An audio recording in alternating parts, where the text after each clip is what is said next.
At parang kung mapapansin natin, Attorney Sal, sa lahat na naging ombudsman, parang siya yung parang maraming binibigyan na pahayag, at yung mga kasamaan nga natin sa media parang halos araw-araw pumupunta sa Office of the Ombudsman para sa mga interview. Ayan po mga kababayan, pag-uusapan po natin dito sa video na to itong si Ombudsman Remulla, at itong papakinggan po natin itong si Attorney Sal Panelo na isang dating Legal Chief Presidential Advisor ni Tatay Digong, mga kababayan. Pero bago tayo tumulak po dyan, mga kababayan, isang share, like, subscribe lang po para updated po tayo sa mga balita dito sa Pilipinas, mga kababayan. Eto na po tayo, tumulak na po tayo sa video na to. Kasi nga mahilig sa publisidad. Magtrabaho ka kasi, gaya mo si Martinez, hindi mahilig sa media. Si Morales na hindi rin mahilig sa media. Si Desierto hindi rin mahilig. Ikaw lang ang talagang mahilig. Gusto mo araw-araw nasa dyanyo ka. Siguro gusto nito maging senador. Totoo po yan, attorney. Ito nga si Remulla, Kengkoy Remulla tawag ko dito, kasi parang Kengkoy kapag nagpapa-interview, para bang proud na feeling. Parang feeling niya napaka-pogi niya sa media, mga kababayan. No, okay lang sana kung magpapapogi siya diyan sa media. Ang malaga yung nagsasabi siya ng katotohanan, mga kababayan, na kung saan fake news naman yung kanyang mga pinapahayag, na hindi ho talaga trabaho ng ombudsman yung laging nagpapa-press conference ka, mga kababayan. Ang isang ombudsman ay isang kagalang-galang na trabaho. Isa kang prosecutor. Ang pinaprosecute mo dito ay yung isang kahit sino pa yung posisyon niya, mga kababayan. Dapat dito neutral ka, hindi ka bias. Yun ho ang trabaho ng ombudsman. Pero dito sa gobyerno natin, itong ombudsman natin na to, mga kababayan, is bias po. Which is alam natin na pinagtatakpan itong si BBM, sila Romualdez, at saka yung mga ibang kawatan na na-involved dito sa corruption na dito sa ating bansa, mga kababayan. Politiko kasi, yan ang problema pag politiko. Yan nga, Attorney Sal. Gutom sa publisidad. Yan. Ayan. Buti pa itong kapatid niya Yung kapatid niya, hindi masyado si John Vic. Mas okay pa sa akin to Hindi Kengkoy nga Pag may mga yung mga mahalagang issue lang talaga na kailangan niyang magbigay ng pahayag sa DILG, on behalf of DILG. Dapat turuan ni John Vic yan. John Vic, sino ba mas bata sa kanila? Kung si John Vic mas bata, turuan mo yung nakakatanda mong kapatid, John Vic. Ayan, attorney. Ngayon po, Attorney Sal, dako na po tayo sa mga mensahe na ating mga kababayan. Ito po mula kay isa nating masugid na taga-subaybay, Michelle De Castro. Tama na ang panlilinlang at panloloko. Katotohanan ay di na kayang takpan ng kasinungalingan. Nabudol mo na nga si VP Sara Duterte, tapos siya pa ang humingi ng sorry sa mga OFW at sa mga taong bayan. Okay, sumama ka na sa rally. Ayan. Ayan. From Maldita May, depende yung Attorney Sal, sa takbo kasi ng utak ni BBM, instead na mapabuti tayo, lalo lang tayong lumulubog dahil sa mga illegal at pagbend nila sa law in favor sa mga gawain nilang illegal. Sama ka na rin sa kalsada. Ayan. May isa pa po siyang pahabol na tanong, Attorney Sal. Attorney Sal, ano na po ang status ng kaso ni FPRRD sa Supreme Court, at saka bakit po napakatahimik ng SC sa mga nangyaring pagbend ng law dito sa ating bansa? Wala marami kasing kaso dyan sa Korte Suprema, kaya alam mo na, basta may kaso, nila namang kaso mo marami.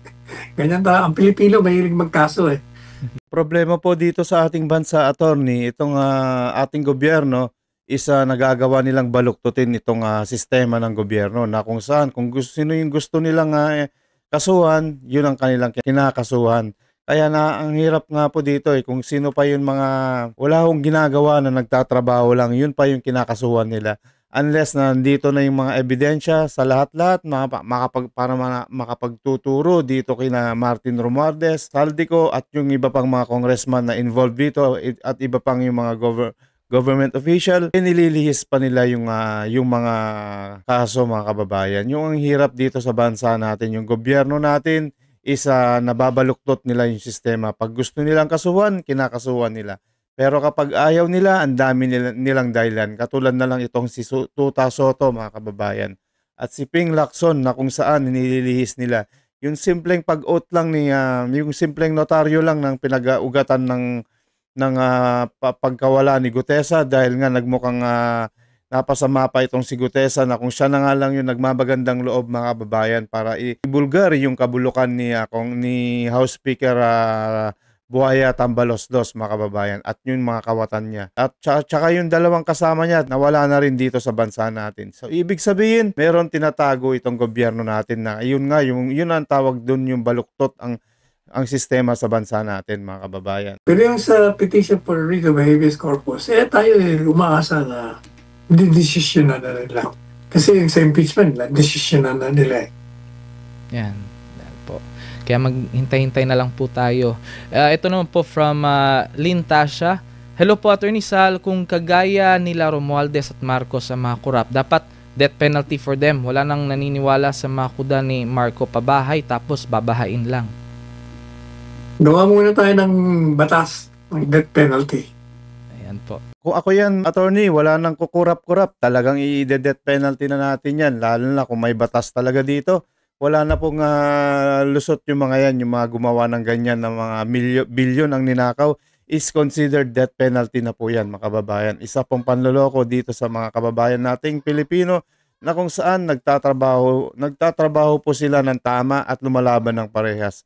Which is samantalang sila, nagpapakasasa sila sa bilyon-bilyon na pera natin. Samantalang dati, kung magnakaw ka nga lang ng milyon, 150 million, napakalaking big deal na sa kanila. Ito pa kaya mga kababayan, yung bilyon ang ninakaw nila, yung trillion, biruin mo.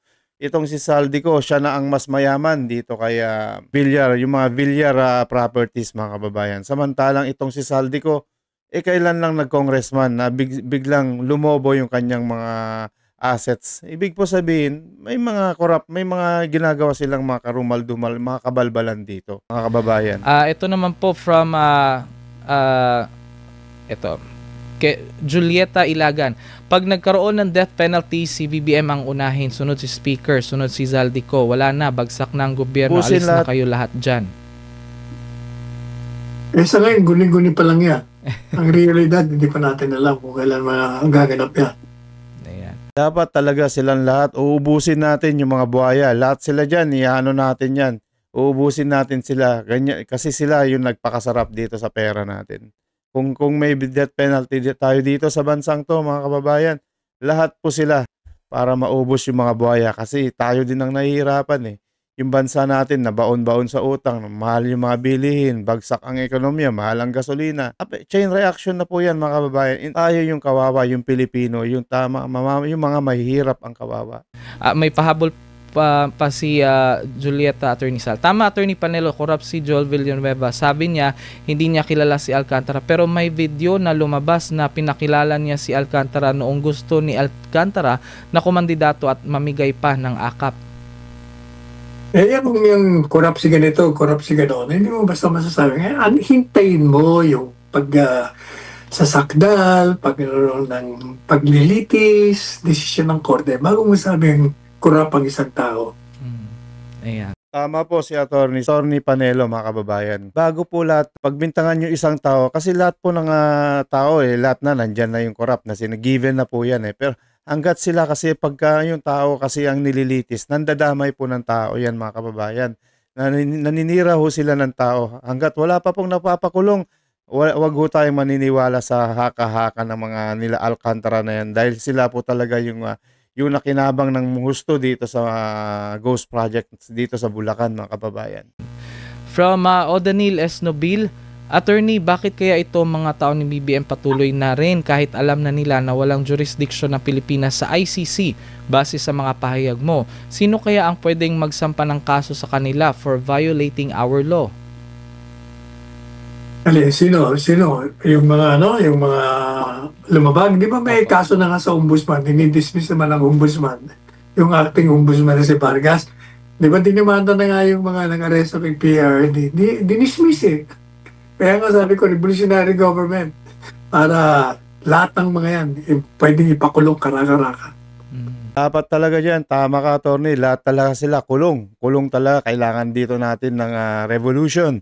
Kasi itong mga nasa gobyerno natin, kaya nilang baluktutin yung sistema, mga kababayan. Kayang-kaya nila, yun bend the law. Ginagawa na ho nila dito sa atin, mga kababayan, na kung sino yung gusto nilang kasuhan, gusto nila. Pero kapag ayaw nila, yung taong kinakaso mo na nga, ibinabasura pa nila yung kaso. Ganun ho yung baluktot na sistema nila BBM dito sa administrasyon na to, mga kababayan. Sa gobyerno natin, mga kababayan. Ayan. Ito naman po from Julie Rama, YouTube comment. Attorney Sal, pwede po bang manawagan ng mga mamamayang Pilipino sa United Nations na namamagitan sa pagdinig ng ICC sa kaso ni Tatay Digong at sila mismo ang magsabi na mali ang ginagawa ng ICC kay FPRRD? Wala. Wishful thinking din niya. Walang gagawin niya United Nations. Pareho lang mga yan. Tsaka hindi rin under sa United Nations yung siguro Ayaw ICC. makaka-resolve ng problema ng PRRD. Ang pamahalaan ang gumawa ng paglapag sa saligang batas, tayong mga mamamayan na lumika sa pamahalaan na nagluklok sa kanila ang gagawa ng kaparaanan para may balik si Presidente Duterte. Mga kababayan, si tanging PBBM lang po ang may karapatan na mapabalik dito ang ating dating presidente, mga kababayan. Walang iba kundi si Tatay Digong. Na kung hindi sana pinakulong ni BBM, hindi sana nandyan si Tatay Digong natin, mga kababayan. Pero kung nandun sa Davao si Tatay Digong, hindi ho makukulong yan, mga kababayan. Talagang hindi ho palalabasin ng mga Davaoenyo yan si Tatay Digong. Ganyan nila kamahal, mga kababayan. Na kung saan pinagplanuhan nitong ahas na si Bongbong Marcos, yung sinet up nila itong si Tatay Digong para makulong dyan sa bansa.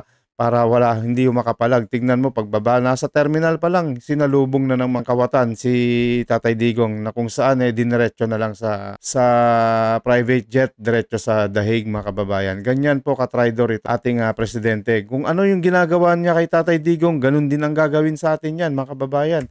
Sino ba naman tayo? Sasabihin niya, si Tatay Digong ngayon nagluklok sa akin na naipakulong ko. Kayo pa kaya? Wala akong concern sa inyo. Sino kayo? Ganyan lang pagkatao netong si BBM. Pero kung malinis po ang dignidad neto, kung talagang mahal niya ang taong bayan, ang tanging gagawin niya lang, mga kababayan, is mag-resign na lang para maubos yung mga buhaya dito sa ating gobyerno at magkaroon ng transformation sa government natin. Kaya nga po ito nagdaang mga susunod na mga linggo, magkakaroon po ng malaking rally kasi ayaw na po nila, gusto ng mga kababayan natin, yung mga protesters na yan, yung accountability and transparency dito sa ating gobyerno. O hanggang dito na lang po tayo muna, mga kababayan. Maraming salamat po. Isang share, like, subscribe lang po para updated po tayo sa mga balita dito sa ating bansa. Maraming salamat po. Ito po ang News That Matters. God bless.